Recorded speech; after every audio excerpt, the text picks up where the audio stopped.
only ever market for seller lead. This is the last one I'm going to leave you with. Idea number 27 is only ever market. Now this is something that most of you will be very afraid to do, but in my career, I can honestly say that I've never once marketed for a buyer, ever. I've never run a Zillow ad. I've never run any ads that would create buyers for me, ever. I've never done it. Okay? All I ever do is market for listings, and I have all the buyers I can handle just from doing that. Does that make sense?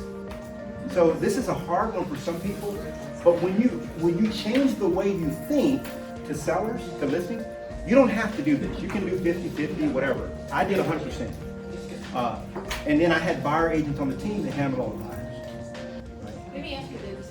Let's say somebody's moving from another area or they're brand new agent and they can't really, they don't have the listing appointment. What was the first thing you would tell them to start getting seller listings in the next 30 days? So this is, the question is, what would you do if someone moves to a brand new area and they don't know anybody, they don't have a sphere of influence.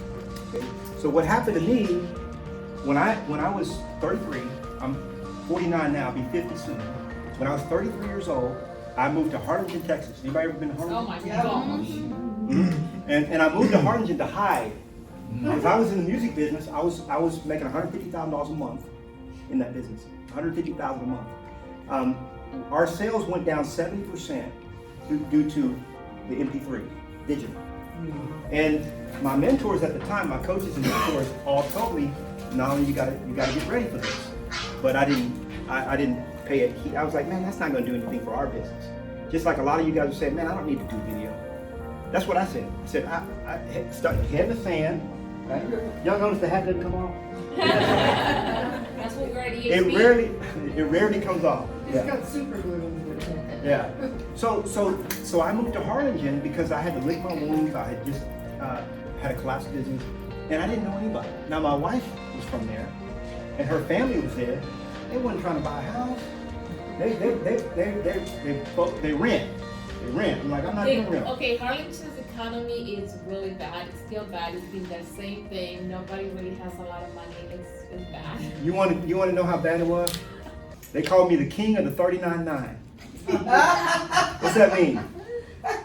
I listed houses for $39,900 in 2003. Not mobile homes, houses. It's pretty bad. Yeah, but that was in 2003. They come up a little bit. Now it's about 60. Yeah, they're like 50. So I didn't know anybody. I didn't know anybody at all. But I still took 21 listings. Okay, my first 74 days in the business. And so the big thing is, if you don't know anybody or anything or anyone, and you're new, what you want to do is hop, skip. Sphere of influence is 70%. Okay, so according to National Association of Realtors, 70% of your income will come from your SOI. That means 7 out of $10. Just put $10 bills on a wall or 10 tens, and you'll see 7 of them are from your sphere of influence. But what happens if you don't have a sphere of influence? Okay, now you got to jump to the next bucket. There are 3 lead buckets: sphere of influence, your farm, and your niche. Those are all the leads that you ever, over 1,000 houses I sold, all the leads I ever came from those 3 buckets, period. So if I don't have the SOI bucket, I'm gonna go straight to the farm bucket and I'm gonna farm. So the first thing I did was I got a farm of like 2,000 houses, okay? And I had vendors, back then you could get vendors to pay for them. Title companies and everything.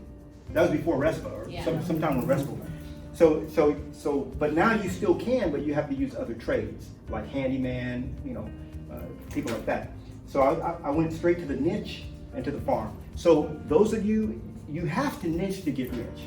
I'm just gonna say that. You got a niche to get rich. At some point you got a niche. And so you can not follow my advice and jump straight to the niche, okay? And do that.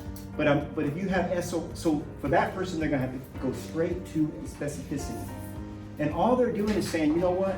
I wanna do 3 deals a month, and all I wanna work with is divorce and probate, for example.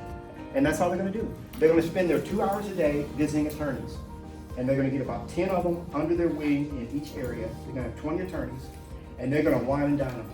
I mean, those attorneys they like to be wine and dine, okay? And it's a business expense anyway. And so the whole key, and you got to pick a niche in that, and you have to get in a farm quick. Farms take a while to pay off. Does that make sense? They take a while to pay off.